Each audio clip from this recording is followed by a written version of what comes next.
पुंडलीक वरदे हरिविठ्ठल. श्री ज्ञानदेव तुकाराम. गोपाल कृष्ण भगवान की जय. माऊली ज्ञानेश्वर महाराज की जय. जगद्गुरु तुकाराम महाराज की जय. पतंगा दीपी आलिंगन तेथ त्यासी अचूक मरण, तेवी विषयाचरण आत्मघाता. ग्रंथराज ज्ञानेश्वरी अध्याय क्रमांक 3. पतंगा दीपी आलिंगन तेथ त्यासी अचूक मरण, तेवी विषयाचरण आत्मघाता. बीड शहर वाडिया वाचनालय ज्ञानेश्वरी अभ्यास वर्ग या सत्रात आपलं चालू असलेलं ज्ञानेश्वरीच्या 3ऱ्या अध्यायावरील चिंतन आणि त्यातलं हे आजचं 5वं प्रवचन. आणि या प्रवचनासाठी निवडलेली आजची ओवी, पतंगा दीपी आलिंगन तेथ त्यासी अचूक मरण, तेवी विषयाचरण आत्मघाता. आजच्या या अभ्यास वर्गात आपणास 3ऱ्या अध्यायातील 194 ते 231 194 ते 231 असे एकूण 37 ओव्या अभ्यासायच्यात. आणि त्यात आजच्या प्रवचनासाठी निवडलेली ओवी आहे, पतंगा दीपी आलिंगन तेथ त्यासी अचूक मरण, तेवी विषयाचरण आत्मघाता.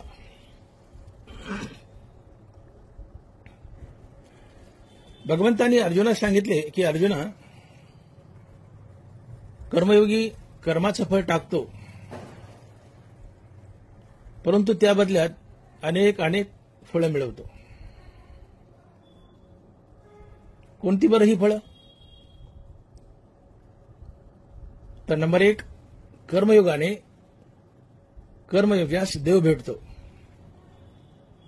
2, कर्मयोगाने जीवन पाप पुण्यरहित होते.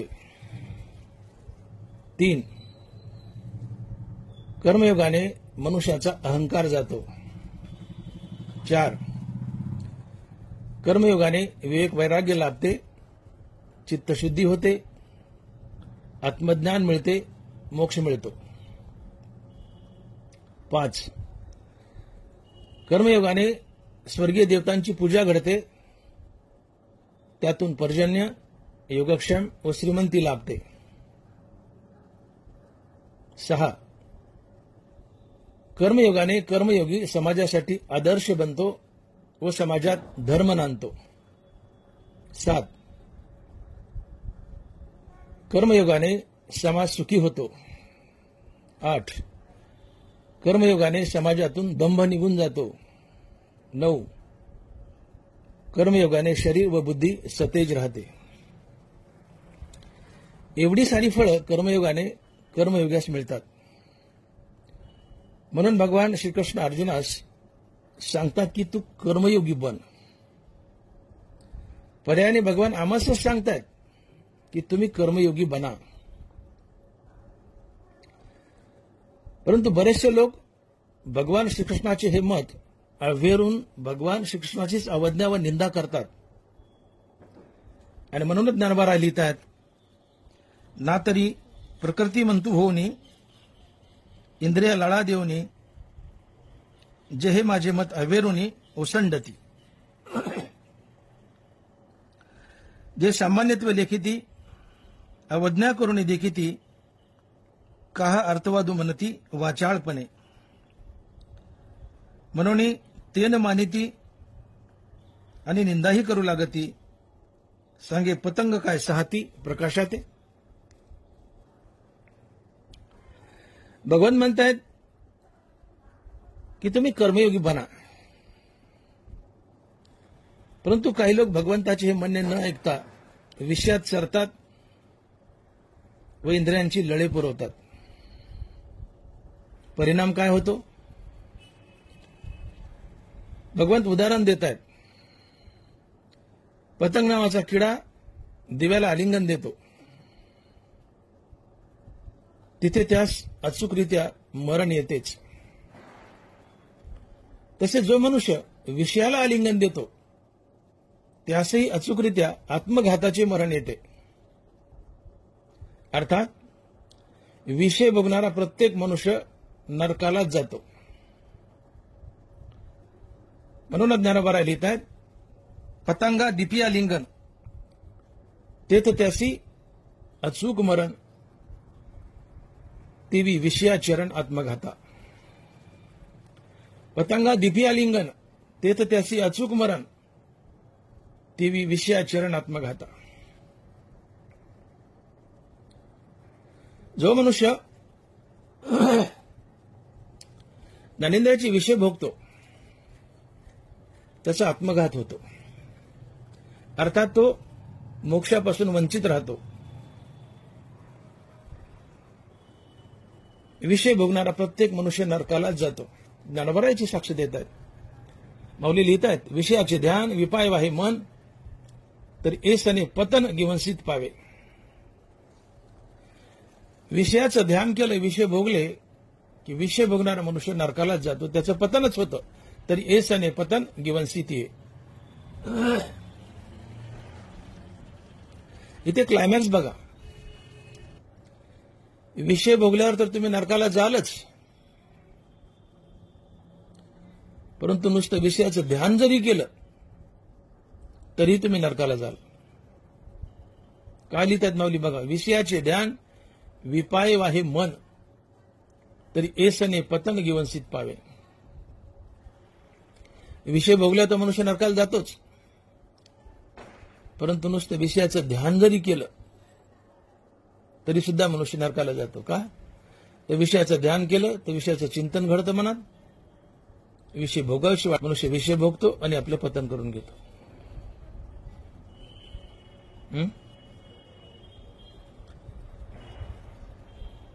गाड्यावर हिरव्या मिरच्या आहेत. एक मनुष्य म्हणतो हिरव्या मिरच्या खाल्ल्या की मला हगवण लागते. हिरव्या मिरच्या खाल्ल्या की मला हगवण लागते. दुसरा म्हणतो अरे तुला तरी हिरव्या मिरच्या खाल्ल्यावर हगवण लागते, मला तर हिरव्या मिरच्या पाहिल्यावर कीच हगवण लागते. हिरव्या मिरच्या पाहिल्या कीच हगवण लागते. तसं ज्ञानोबा म्हणतात, विषय भोगल्या तर तुम्ही नरकाला जालच, पण नुसतं विषयाचं ध्यान जरी केलं तरी तुम्ही नरकाला जाल. विषयाचे ध्यान विपाय वाहे मन, तरी एसने पतन गिवंसित पावे. तीच कोच ज्ञानोबा सांगतायत की पतंगा दिपी आलिंगन ते तर त्यासी अचूक मरण, तेवी विषयाचरण आत्मघाता. पतंग नावाचा किडा आहे, त्याने दिव्याला आलिंगन दिलं, अर्थात दिव्यावर झडप मारली, तो दिव्याच्या प्रकाशाने जळून जातो, त्याचा घात होतो. तसं जी माणसं ज्ञानेंद्रियाचे विषय भोगतात त्यांचा घात होतो, त्यांचं पतन होतं, ते नरकाला जातात आणि आत्मसुखापासून वंचित राहतात.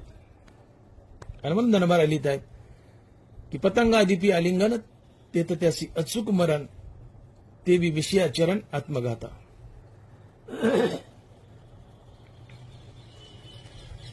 म्हणून जाणत्या माणसानं, शहाण्या माणसानं ज्ञानेंद्रियाचे विषय भोगू नयेत. विषय अतिशय घातक आहेत. मनुष्य जाणता शहाणा आहे, मुक्त आहे, प्राप्त आहे. अशा मुक्त माणसाने सुद्धा विषय भोगू नयेत किंवा इंद्रियाचा लळा करू नये.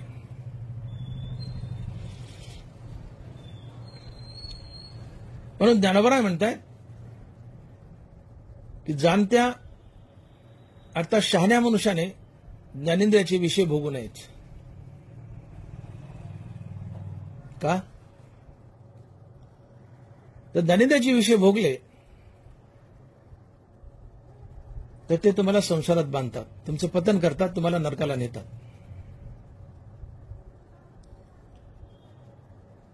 अडाणी माणसाने विषय भोगू द्या हो, पण जाणत्या शहाण्या माणसानं सुद्धा विषयाचं साधं चिंतन जरी केलं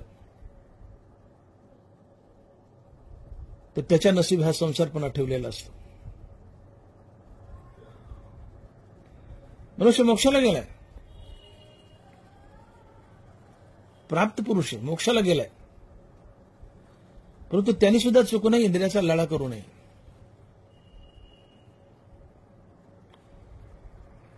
मुक्त झाल्या माणसाने जरी इंद्रिय कौतुकाने लाडावली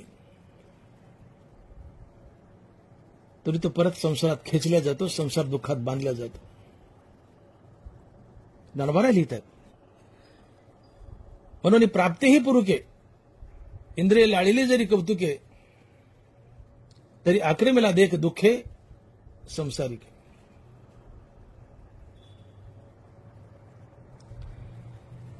प्राप्त पुरुष आहे, मुक्त पुरुष आहे,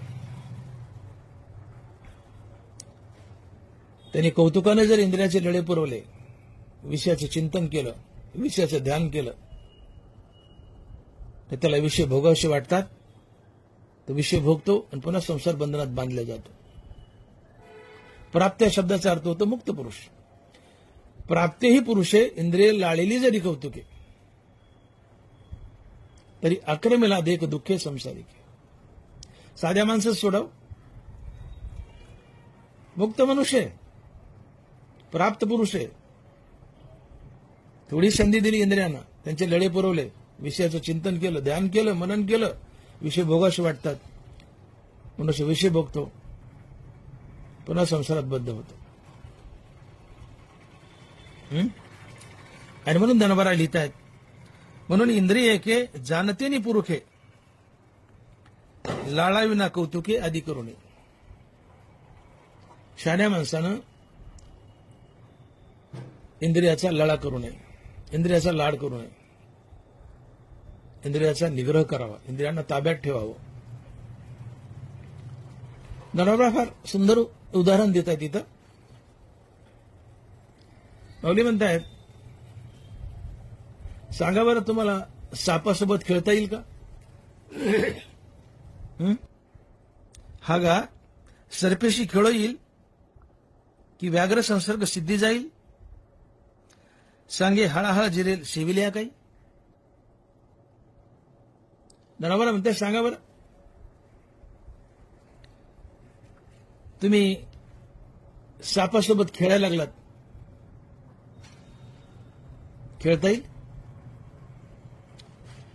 सापाला चावायचं माहित, तुम्ही त्याच्यासोबत खेळू लागला, त्याला हात लावला, तो कचकन चावेल तुम्हाला, तुम्ही मराल. सापासोबत खेळता येत नाही. व्याघ्र संसर्ग सिद्धी जाईल, वाघाची मैत्री कडीला जाईल. तुम्ही वाघाशी मैत्री केली आणि वाघासोबत फिरायला लागले, मैत्री कडीला जाईल, आता तुम्हाला खाऊन टाकेल. सापाची वाघाची मैत्री जशी कडेला जात नाही, तशी विषयासोबत मैत्री केली तर ती कडेला जात नाही. विषयासोबत मैत्री केली अर्थात विषयांचा लळा केला, विषयांचं ध्यान केलं की विषय भोगावेसे वाटतात, तुम्ही विषय भोगता, त्यातून पाप पुण्याची निर्मिती होते आणि पाप पुण्य तुम्हाला संसारात बांधतं. आणि म्हणून शहाण्या माणसानं इंद्रियाचे लळे करू नयेत. ज्ञानोबा लिहितात, म्हणून इंद्रिय एके जाणतेने पुरुके, लाळाविना कौतुके आदी करू नये. जो जाणताय, जो शहाणा आहे, मोक्षापर्यंत पोहोचलाय किंवा मोक्षाला गेलाय, अशा दोन्ही माणसानं कौतुकानंही इंद्रियाचे लळे करू नयेत, त्यांचे लाड करू नयेत, त्यांचं ध्यान करू नये, त्यांचं चिंतन करू नये, अन्यथा ते तुम्हाला संसारात बांधतात. माऊली लिहितात, देखे खेळता अग्नी लागला, मग तो न सावरे जैसा उदवला, तैसा इंद्रिया लळा दिदला भला नव्हे. सहज एखाद्या सरपणाच्या ढिगाऱ्यावर अग्नीची ठिणगी पडली आणि ते सरपण पेटलं, पुढे त्याचा वनवा होऊ शकतो, त्याला आवरणं कठीण होऊन बसतं. देखे खेळता अग्नी लागला, मग तो न सावरे जैसा उदावला, तसा इंद्रिया लळा दे दिला भला नव्हे. सहज कशाला तरी अग्नी लागली लाकडाला, सरपणाला, त्याचा वनवाद पेटतो, त्याला आवर घालणं कठीण होतं. तसं इंद्रियांना लळा दिलाय, त्यांचं कौतुक केलंय, इंद्रियाचं ध्यान केलंय, ते तुम्हाला विषयात खेचून आणतात, त्यांना पुन्हा सावरणं कठीण जातं. इंद्रिय बलवान आहेत. इंद्रियाचे दिने आम्हा केले नारायण. इंद्रियाचा पगडा आहे आमच्यावर आणि आमच्या मनावर. म्हणून भगवत म्हणतायत की मी अर्जुनाला पर्याने तुम्हालाच कर्मयोग सांगितला, तुम्ही कर्मयोग करा, तुमचं कल्याण होईल, अनेक अनेक फायदे होतील. पण काही लोक आहेत की माझ्या मताचा धिक्कार करतात, मला टोमणे मारतात, माझी निंदा करतात, माझ्या मताचा अव्यर करतात. पण तू असं करू नका. भगवान म्हणतायत की मी स्पष्टपणे सांगितलंय, मी बोलतो ते सत्य बोलतोय, या माझ्या बोलण्यात कुठलाही उपरोध नाहीये. नरवारा लिहित आहेत, हे अनुपरोध मत माझे जी परम आदरे स्वीकारीजे, श्रद्धापूर्वक अनुष्ठुजे धनुर्धरा. अर्जुना, मी जे तुला बोललो की तू निष्काम कर्मयोग कर, हे माझे जे बोलणे ते अतिशय सत्य आहे, त्याचा तू स्वीकार कर आणि मी जे बोलले त्याचं श्रद्धापूर्वक अनुष्ठान कर. अर्थात प्रजे हो, तुम्ही निष्काम कर्मयोग करा, तुमचे कल्याण होईल, तुम्ही मुक्त व्हाल, तुमचे अनेक फायदे होतील.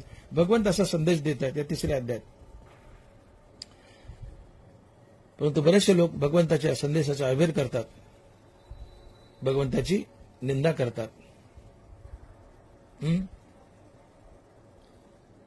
आणि मग अशी माणसे विषय भोगतात, विषयात सरतात, तर त्यांचं काय नुकसान होतं? भगवंत म्हणतात की एखादा किडा आहे पतंग नावाचा, ती पाकोळी असती पंखाची, बारीकशी पाकोळी, छोटीशी पांढऱ्या रंगाची पंख असतात तिला. तो पतंग नावाचा किडा सारखी झडप घालतो दिव्यावर. त्याला वाटतं मी माझ्या झडपेने दिवा विझवील. दिवा तर विझत नाही, उलट तो जळून जातो. पतंगा दीपी आलिंगन, तिथे त्याची अचूक मरण. या पतंग नावाच्या किड्याने दिव्याला आलिंगन दिलं, अचूकरित्या तो मरतोच. तसं जो कोणी मनुष्य विषयाला आलिंगन देतो, अर्थात विषय भोगतो, त्याचा आत्मघात होतो, तो संसारात बांधला जातो, नरकाला जातो. कारण विषय भोगणारा कोणताही मनुष्य नरकालाच जातो. दानवराय ग्वाही देतात आणि लिहितात, विषयाचे ध्यान जरी विपाय वाहे मन, तरी ऐसने पतन गिवंसित पावे. विषयाचं ध्यान केले, विषय भोगले, तर विषय भोगणाराचं निश्चित रूपाने पतनच होतो. कोणताही मनुष्य जर ज्ञानेंद्रियाचे विषय भोगत असेल तर तो नरकालाच जातो. म्हणून साधारण जीव काय व ज्ञानीपुरुष काय, दोघांनीही इंद्रियाचे लढे करू नयेत, विषयाचं ध्यान करू नये. विषयाचं ध्यान केलं तर विषय भोगाविषयी वाटतात. मनुष्य विषय भोगतो व संसार बंधनात आरोपतो.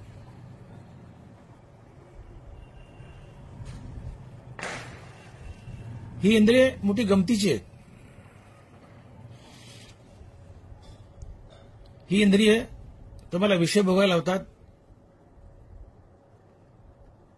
आणि या विषयामध्ये सुखाचं खोटं आमिष दाखवतात. मनुष्य सुरुवातीला इंद्रियाने दाखवलेल्या या खोट्या सुखाच्या आमिषाला भुलतो, संतोष मानतो.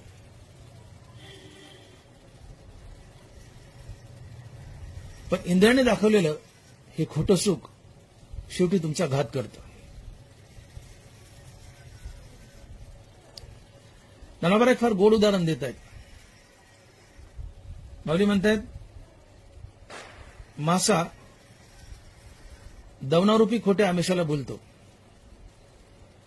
दरबारा लिहित आहेत, देखे इंद्रिय कामो असे तो लावी सुख दुराशे, जशा गळी मिनो आमिषे भुलवी जेगा, परी तया माझी गळू आहे जो प्राणाते घेऊनी जाये, तू जसा ठव्वा नोहे झाकलेपणे. तसे अभिलाषेने किजेल जरी विषयाची आशा धरिजेल, तरी वरपडा होईजेल क्रोध नळा. फार सुंदर उदाहरण दिले माऊलीने. माऊली म्हणतात ते मासे धरणारे लोक असतात नदीच्या काठावर किंवा तळ्यावर. एका लांब दांड्याला एक दोरी बांधतात लांब अशी, आणि तिच्या टोकाला लोखंडी गळ बांधलेला असतो, आणि त्या गळाला दवना लावतात आमिष म्हणून. त्या दवण्यासहित तो गळ ते पाण्यात फेकतात. दवना दिसला की हा मासा त्या दवनारूपी आमिषाला भुलतो आणि त्या दवण्याला खाण्यासाठी धावतो. पण त्या माशाला माहित नसतं की दवण्याखाली लोखंडी गळ आहे, तो आपला घात करेल. तो गळ झाकलाय दवण्याने. माशाला फक्त दवना दिसतोय. मासा या दवनारूपी आमिषाला भुलतो, धावतो, दवना तोंडात पकडतो, पण त्यासोबत गळही तोंडात जातो, आणि हा गळ त्या माशाच्या आरपार नड्यात जातो, माशाचा जीव घेतो, माशाचा घात करतो. अगदी त्याचप्रमाणे मनुष्य इंद्रियाने दाखवलेल्या सुखाच्या खोट्या आमिषाला भुलतो. विषयात सुख नसतंच, परंतु इंद्रिय सुखाचं खोटं आमिष दाखवतात, आणि या सुखाच्या खोट्या आमिषाला मनुष्य भुलतो, मनुष्य विषय भोगतो. पण या सुखाच्या खोट्या आमिषाखाली क्रोध नावाचा एक गळ लपलेला असतो, हे माणसाला माहित नसतं. त्या लोखंडी गळानं माशाचा जीव घेतला. हा क्रोध नावाचा गळ माणसाचा जीव घेतो, माणसाचा घात करतो. तात्पर्य, तुम्ही जर ज्ञानेंद्रियाचे विषय भोगले तर त्यातून क्रोधाची निर्मिती होते. क्रोध तुमच्याकडून पाप करून घेतं, आणि हे पाप तुम्हाला संसारात बांधतं.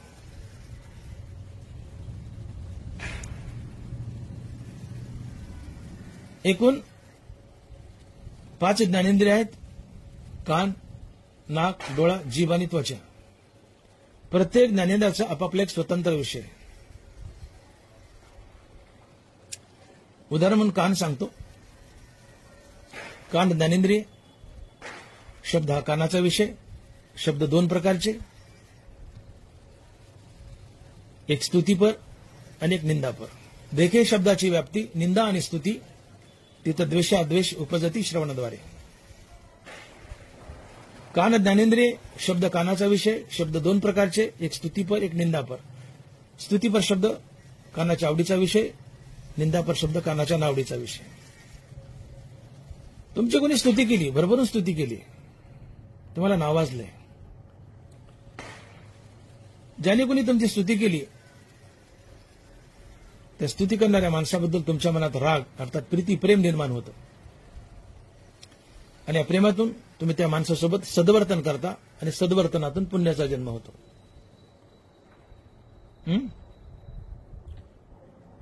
सद्वर्तन, सत्वगुण, परोपकार या गोष्टीतून पुण्य जन्माला येतं. जे निपजे सत्वगुणे तया सुकृत ऐसे म्हणे श्रोतसम. धनवर आहे. धनवर सांगतात पुण्य कशातून निर्माण होतं. जे निपजे सत्वगुणे तया सुकृत ऐसे म्हणे श्रोतसम. जे सात्विक वागण्यातून सत्वगुणातून निर्माण होतं ते पुण्य आहे. जे परोपकारातून निर्माण होतं ते पुण्य. पुण्य परोपकारा, पाप ते परपीडा. तुमची कोणी स्तुती केली, तुम्हाला नावाजलंय. ज्यांनी स्तुती केली तात्काळ त्याच्याबद्दल राग, रागातून प्रेम, प्रीती, त्यातून सद्वर्तन, परोपकार, आणि त्यातून पुण्याचा जन्म, आणि पुण्य तुम्हाला संसारात बांधतं. आता तुमची कोणी निंदा केली, आता अहंकार हृदयात सुप्त अवस्थेत दडलेला असतो, तो आतून ढुसणी मारतो, म्हणतो बघ त्याने तुझी निंदा केली. हा अहंकार तुम्हाला तो निंदापर शब्द भोगायला होतो. तुमचे कान निंदा भोगतात. ज्याने निंदा केली तात्काळ त्या निंदा करणाऱ्या माणसाबद्दल द्वेष, द्वेषातून क्रोध, क्रोधातून गलिच्छ वर्तन अर्थात परपीडा, परपीडेतून पाप, आणि पुण्य आणि पाप म्हणलं की संसार बंधन आलंच.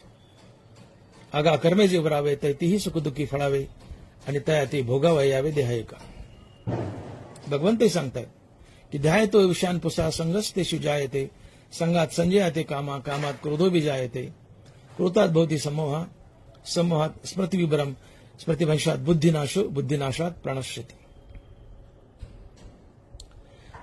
तुमची कोणी स्तुती केली, स्तुतीपर शब्द कानानं भोगलाय, ज्याने स्तुती केली त्याच्याबद्दल राग प्रीती प्रेम, या प्रेमातून सद्वर्तन परोपकार, त्यातून पुण्याचा जन्म. तुमची कोणी निंदा केली, आतून अहंकार ढुसणी मारतो, म्हणतो बघ तुझी निंदा केली. तुमचे कान निंदापर शब्द भोगतात. हा अहंकार तुम्हाला निंदापर शब्द भोगायला होतो. तुमचे कान निंदापर शब्द भोगतात. ज्यांनी निंदा केली त्याच्याबद्दल द्वेष, द्वेषातून क्रोध, क्रोधातून गलिच्छ वर्तन, परपीडा, परपीडेतून पाप, पुण्य आणि पाप म्हणलं की संसार बंधन आलंच. आगा कर्मे जे वरावे तैतीही सुखदुःखी फळावे आणि तया ते भोगावे यावे देहाय का. मुंगीच्या पायात जरी पुण्य पाप शिल्लक असेल तर तुम्हाला ते भोगण्यासाठी पुन्हा पुन्हा जन्म धरावे लागतात आणि संसार बंधनात अडकावं लागतं. मग मला सांगा, इथं तुम्हाला कुणी संसारात बांधलं? पुण्यपापानं. पुण्यपाप कुणामुळं? रागद्वेषामुळं. रागद्वेष कुणामुळं? ज्ञानेंद्रियाच्या विषयभोगामुळं. ज्ञानेंद्रियाचे विषयभोग कुणामुळं? अहंकारामुळं. मग परमार्थाला निघालाय तर तुमची वाटमारी करणारे प्रामुख्याने दोन शत्रू असतात. एक आहे अहंकार आणि दुसरा ज्ञानेंद्रियाचे विषयभोग. यांच्यावर प्रहार करा. ज्ञानोबा म्हणतात यांना मारा. ते आडवावे आले दोषवरी धोपटिले तया माझी पहिले देह अंक. तुम्ही देवाच्या दिशेने चाललात तर तुम्हाला देव भेटू नये यासाठी आडवं जर कोण येत असेल तर अहंकार रूपी माथारा, याला धोपटा म्हणले. हा अहंकार तुम्हाला ज्ञानेंद्रियाचे विषय भोगायला होतो. हे ज्ञानेंद्रियाचे विषय तुम्हाला सुखाचं खोटं आम्हीच दाखवतात. विषयात सुख नसतंच. दरबाराने स्पष्ट सांगितलं की विषयी सुख आहे हे बोलण्याची सारिके नव्हे, तरी विद्युत स्फुरणे कान पाहे जगा माझी. विषयात सुख आहे हे बोलण्यासारखंच नाहीये. विषयात सुख नसतंच. मग विषयात सुख नसताना विषयात सुख का वाटतं? याचं कारण इच्छित विषय प्राप्त होणे आणि मनाची अंतर्मुखता साधणे, या दोन्ही गोष्टी एकदाच घडतात. आणि अंतर्मुख झालेलं मन हृदयस्थ रामाला भेटतं आणि मन या हृदयस्थ रामापासून सुखाचा ठेवा वाहून आणतं आणि विषयात मांडतं आणि विषयाला गोडी आणतं. विषय हे मूळचे गोड नसतात, त्याला गोडी येते तर मनानं हृदयस्थ रामापासून वाहून आणलेल्या सुखामुळे. विषयात सुख नसतंच. विषयी सुख आहे हे बोलण्याची सारिके नव्हे, हे बोलण्यासारखंच नाही. विषयात सुख नाहीये, परंतु तरीही विषय तुम्हाला सुख असल्याचं खोटं आमिष दाखवतात. विषय तुम्हाला सुखाचं खोटं आमिष दाखवतात की या बाबांनो आमचं सुख आहे, आणि विषयाने दाखवलेल्या सुखाच्या खोट्या आमिषाला तुम्ही भुलता. जसा मासा त्या दवनारूपी आमिषाला भुलतो आणि दवना खातो, त्या दवण्यासोबत गळही खातो. हा गळ त्याच्या नड्यात आरपार शिरतो आणि त्या माशाचा जीव जातो, माशाचा घात होतो. तसं तुम्ही इंद्रियाने दाखवलेल्या सुखाच्या खोट्या आमिषाला भुलता, परंतु त्या खोट्या सुखाखाली क्रोध नावाचा एक गळ लपला हे तुम्हाला माहित नसतं. हा क्रोध नावाचा गळ तुमचा घात करतो. अर्थात तुम्ही ज्ञानेंद्रियाचे विषय भोगले की त्यातून क्रोध जन्माला येतो, क्रोधातून पाप जन्माला येतं आणि पाप तुम्हाला संसारात बांधतं. अशा प्रकारे हा क्रोध तुमच्या जीवनाचा घात करतो. क्रोधामुळे पाप आणि पापामुळे तुम्ही नरकाला जाता. हनुमान ज्ञानोबा लिहित आहेत की अभिलाषेने कीजेल विषयाची आशा धरी जेल तरी वरपडा होय जेल क्रोधनळा. विषयाची आशा धरली, विषयाचं ध्यान केलं, विषयाचं चिंतन मनन केलं की या विषय भोगातून क्रोध जन्माला येतो, क्रोधातून पाप जन्माला येतं, पाप तुम्हाला संसार बंधनात बांधतं.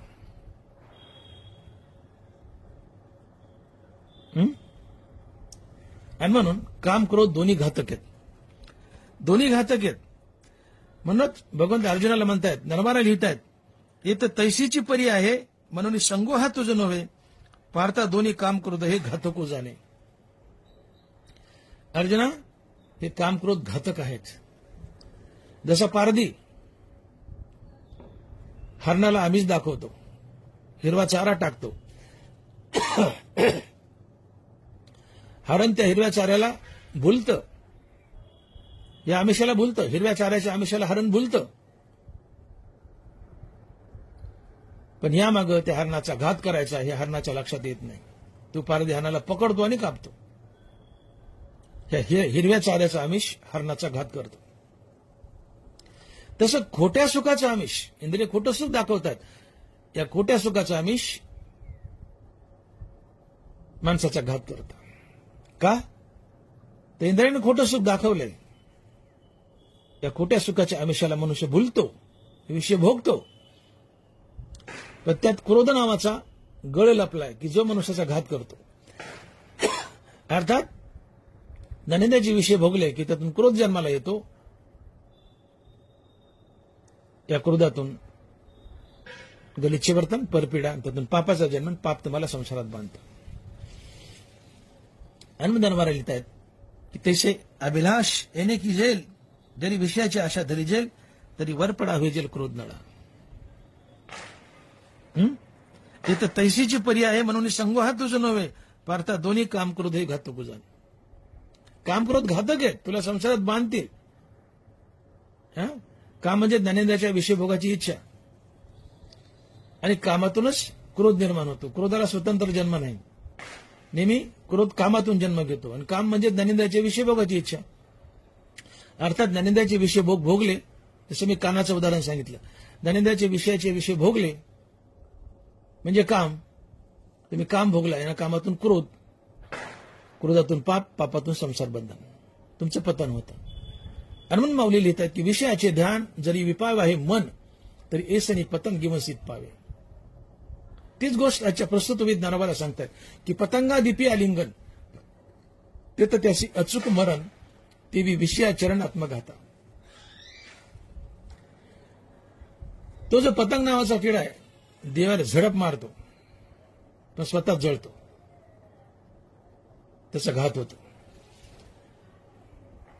तसं जो मनुष्य विषय भोगतो त्याचे आत्मघात होतो. तो मोक्षापासून वंचित राहतो, संसार बंधनात अडकतो, नरकाला जातो. आणि म्हणून पतंगादिपी आलिंगन, तिथं त्याची अचूक मरण, तेवी विषयाचरण आत्मघाता. आणि म्हणून विषय भोगू नका.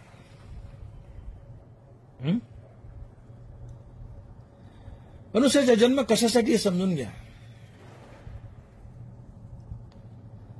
मनुष्याचा जन्म फक्त स्वधर्माचे पालन करून मोक्ष मिळवण्यासाठी आहे, ना की विशेष भोगासाठी, ना की विषय भोगासाठी. मनुष्यवनी त्यागासाठी आहे, भोगासाठी नाही. अनंत काळापासून आम्ही इथं फिरतोय सृष्टीमध्ये, आमची अनंत अपार जन्म झाली आहेत. प्रत्येक जन्मात आम्ही काही ना काही खात आलो. या जन्मात तुम्ही तुमच्या मनाला विचारावं की मना, तू अनेक अनेक जन्मात फिरत आलायस. या सगळ्या जन्मात, या सगळ्या योनीत तुला काय गोड लागलं? तर आमच्या मनानं म्हणावं की मला मनुष्य योनीतील रामनाम गोड लागलं. रामरसाची चवी आनरस रुचिती केवी. तो खूप बरा आहे. रामरसाची चवी आनरस रुचती केवी. मनानं म्हणावं की मला मनुष्य योनीतील रामरस गोड लागला. अनेकदा मनुष्य झालेत, आताही मनुष्य आहेत. मनुष्य असताना विषय भोगच भोगले, पण या जन्मात, या मनुष्य योनीत, या देहात तुमच्या मनानं म्हणावं की आता मला विषय नाही, मला रामरस गोड लागतोय. यासाठी मनुष्य जन्म आहे. आणि म्हणून अनंत अपार योनी झाल्यात, अनेक काळापासून आपण इथं फिरतोय, विषयात चरत आलोय. या जन्मात तरी विषयात चरू नका. मनुष्य योनी ही भोगासाठी नसून त्यागासाठी आहे. बाकीच्या पशुयोनी भोगासाठी आहे. आणि तुम्ही नुसते भोगात रममान झाले तर ज्ञानोबा म्हणतात, केवळ देहभरण हे जाणे उघडी नागवण. केवळ देहभरण हे जाणे उघडी नागवण. माणसाने तर येणं केलंय ते केवळ स्वधर्माचं पालन करून मुक्ती मिळवण्यासाठी. माऊली लिहितात की सर्वस्व शिनोनी येथे अर्जवावी संपत्ती जाते, त्याने स्वधर्म सांडून देहाते पोकावे काही. पैसा मिळवायचा, धन मिळवायचं, या शरीराला पोचवायचं, आणि या शरीराकडून जर स्वधर्माचं पालन झालं नाही तर हा मेलेला बरा. हा मेलेला बरा. भगवान तेच सांगतायत की अर्जुना स्वधर्माचं पालन कर. पण बरेचसे लोक भगवंताच्या या म्हणण्याची टिंगल करतात, विटंबना करतात की कसलं काय आले, देवाने सांगितले, कृष्णाने सांगितले ते थोतांडे. देवाच्या मताचा अभ्यार करतात आणि विषयात सरतात. परंतु माणसानं शहाणं व्हावं की आम्ही इथे येणं केलंय ते केवळ एकाच गोष्टीसाठी, स्वधर्माचं पालन आहे, त्यातून मुक्ती. पाय पाशराच्या गावा जया लागी आले पांडवा, तो कार्यार्थ आगवा सांडून या. माणसाने इथं येणं केलंय ते केवळ एकाच गोष्टीसाठी, मुक्ती मिळवण्यासाठी. आणि मुक्ती कशी मिळते तर स्वधर्म पालनातून. आणि म्हणून अख्खी गीता, अख्खी ज्ञानेश्वरी दोन गोष्टीच्या भोवतालीच फिरते. एक आहे ज्ञानेंद्रियाच्या विषयाचा त्याग, आणि दुसरी आहे मुखात हरिनाम धारण करून स्वधर्माचं पालन. ज्ञानेंद्रियाच्या विषयाचा त्याग आणि मुखात हरिनाम धारण करून स्वधर्माचं पालन. अर्थात ज्ञानेंद्रियाच्या विषयाचा त्याग करा आणि मुखात हरिनाम धारण करून निष्काम कर्मयोग करा. अख्खी गीता, अख्खी ज्ञानेश्वरी या दोन गोष्टीच्या भोवतालीच फिरते. हाच गीतेचा सार आहे आणि हाच गीतेचा ज्ञानेश्वरीचा आत्मा आहे. ज्ञानेंद्रियाचे विषय टाळा आणि मुखात हरिनाम धारण करून निष्काम कर्मयोग करा. एवढाच संदेश गीता देते, ज्ञानेश्वरी देते. हाच गीतेचा ज्ञानेश्वरीचा आत्मा आहे. आणि म्हणून भगवंत अर्जुनाला बजावतात की अर्जुना शहाणा हो, तू स्वधर्म टाकू नको, स्वधर्माचं पालन कर. परंतु जी माणसं भगवंताच्या या मताचा अभ्यार करतात, भगवंतालाच नावं ठेवतात, भगवंताचीच निंदा करतात, भगवंतांना बजावतात की बाबांनो तुम्ही माझे हे मत ऐकलं नाही आणि विषयात चरले तर तुमचा आत्मघात होईल, तुम्ही नरकाला जाल. कसे की तो पतंग नावाचा किडा देवावर झडप मारतो, स्वतःच जळतो, त्याचा घात होतो. तसं तुम्ही स्वधर्म टाकला आणि नुसतं विषयातच चरत राहिले तर तुमचाही आत्मघात होतो. तुम्ही संसार बंधनात अडकता, नरकाला जाता. आणि म्हणून पतंगादिपी आलिंगन ते तर त्याची अचूक मरण, तेवी विषय आचरण आत्मघाता. आणि म्हणून लक्षात घ्या की शरीर पंचमहाभूताचं बनले, याला पोचवायला, याचे लढे करायला जे काही कष्ट पडलेत, तर मला जर मुक्ती मिळाली नाही आणि फक्त देहाचे लढेच केले तर हा देह मेल्यावर पंचतत्वात विलीन होईल. मग याला पोचवायला जे कष्ट पडले त्याचा मोबदला मागायचा कोणाला? त्यांना बरा म्हणतात, हा तो पाचाचा मेळावा शेकी अनुसरेल पंचत्वा, ते वेळी केला घेऊन सावा शिनू आपला. हे पंचमहाभूताचे पंचमहाभूतात विलीन होईल, पण याला पोचवायला, याचे लढे पुरायला जे काय कष्ट पडले तुम्हाला त्याचा मोबदला मागता कोणाला? हे शरीर पराधीन, हे तुमचं नाहीच आहे. यरी तरी अर्जुना या शरीर अपराधीना का नाना भोगरचना मिळवावी. हे पराधीन आहे, देह काळाचे, देह काळाचे, धन कुबेराचे. इथं मनुष्याचे काय आहे? मनुष्याचं काहीच नाही, उघडे यायचे उघडे जायचे. सर्वत्र वैभव ईश्वराचे, अनुमात्र नाही बा जीवाचे, उघडेची यावे उघडेची जावे. शरीर पराधीन आहे, हे काळाचं खाद्य आहे, हे काळाचं खाद्य आहे. देह काळाचे, धन कुबेराचे. इथं मनुष्याचे काय आहे? माणसाचं एकच आहे, उघडच यायचं, उघडच जायचं. आणि ज्ञानोबा संदेश देत आहेत की सर्वस्व शिनुनी येथे अर्जवावी संपत्ती जाते, त्याने स्वधर्म सांडोनी देहाते पोखावे काही. नीट ऐकावी. सर्वस्व शिनोनी येथे अर्जवावी संपत्ती जाते, त्याने स्वधर्म सांडोनी देहाते पोखावे काही. अरे बाबांनो, मनुष्य जन्माला आलाय ते एकाच गोष्टीसाठी, काय तर स्वधर्माचं पालन करून मुक्त होण्यासाठी. परंतु या देहाकडून स्वधर्माचं पालन झालं नाही तर हा देह मेलेला बरा, हा देह मेलेला बरा.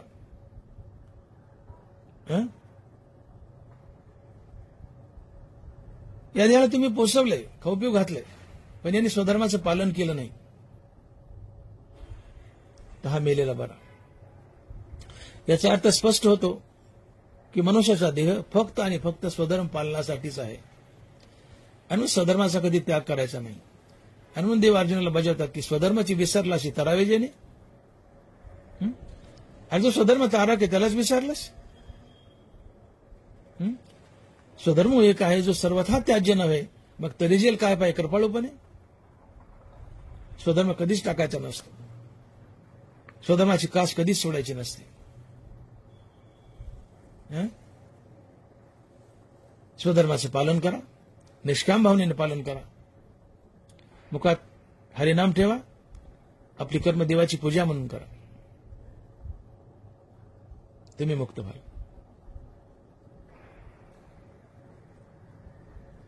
मी कर्म करतोय याचा कर्माभिमान घेऊ नका, या कर्माचं फळ मला मिळावं ही भावना ठेवू नका. ज्याच्यासाठी कर्म करता त्याला देव समजा आणि हे करताना मुखात हरिनाम ठेवा. त्या कर्माचं फळ भगवंताला अर्पण होतं आणि तुम्ही मुक्त होता. आणि हे स्वधर्माचं पालन असते. मी कर्म करता येते सांडून या निज चित्ते, भगवद्रूप भाविता भूते ब्रह्मार्पण तेथे होय कर्म. मी कर्म करतो याचा अभिमान घेऊ नका, याचं फळ मला मिळावं ही भावना ठेवू नका. ज्याच्यासाठी कर्म करता त्याला देव समजा आणि सगळं करताना मुखात हरिनाम ठेवा. हे कर्म, हे कर्माचं फळ भगवंताला जातं, तुम्ही संसार बंधनातून मुक्त होता. आणि म्हणून परमार्थ करताना चुकीच्या दिशेने जाऊ नका. स्वधर्माकडे कुणाचंच लक्ष नाही, आम्ही फक्त हरिनाम पकडे, स्वधर्माकडे दुर्लक्ष केलंय. आणि भगवंत सांगतायत की मनुष्याचा देह फक्त आणि फक्त स्वधर्म पालनासाठीच आहे. हरिनाम तर घ्यायचेच हो, तो महत्वाचाच आहे, हरिनाम तर घ्यायचेच, पण तू त्यासोबत स्वधर्म टाकायचा नाही. स्वधर्माचं पालन आणि हरिनाम यांची संगती घालायची. पक्षाला उडायला दोन पंख लागतात, एक छाटलं तर उडता येत नाही. भक्तीला दोन पंख आहेत, एक स्वधर्माचं अर्थात कर्माचं आणि दुसरं नामाचं. एक छाटलं तर भक्तीला उडता येत नाही. मग भक्ती, निष्काम कर्म आणि निष्काम हरिनाम या दोन पंखाच्या सहाय्यानं गगन भरारी घेते आणि पांडुरंग गाठते. म्हणून निष्काम कर्म अधिक निष्काम हरिनाम बरोबर भक्ती. एक धरा एक टाका असं करू नका, दोन्ही धरा. आणि म्हणून मुखात हरिनाम धारण करून आपलं प्रत्येक कर्म कर्माभिमानाने फलेच्या टाकून कर्तव्य व प्रभुपद समजून ईश्वरा फिरतात व ईश्वरापण बुद्धीने करा. हाच निष्काम कर्मयोग आहे आणि हीच भगवंताची परिपूर्ण भक्ती आहे. मग हीच गोष्ट भगवंत आज आम्हाला समजवत आहेत. अर्जुनाला देव बोलले की अर्जुना,